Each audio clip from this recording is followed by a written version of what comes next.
ఈ 3 పప్పుల్ని ఎప్పుడు వండుకున్నా అంటే వారానికి నా సలహా ఏమిటంటే 4 టైమ్స్ అన్నా మినిమం తినండి అంటా నేను. ఒక 5-6 రోజులు తిన్నా నష్టం లేదండి. వారానికి ఒక్కసారే తింటుంటారు, కొంతమంది 2 సార్లు తింటుంటారు. భారతీయులందరికీ ప్రోటీన్ డెఫిషియన్సీ.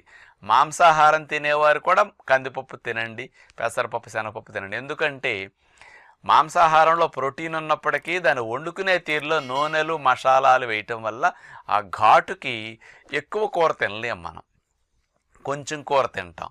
అందుకని ఎవరైనా యావరేజ్ని తీసుకుంటే ఒక 200 గ్రాములు 100 గ్రాముల మధ్యలో కూర తింటూ ఉంటారు, మాంసం ముక్కలు అట్లా వెళుతుంటాయి. అందుకని అది ఘాటు ఎక్కువ వల్ల ఎక్కువ తినలేము.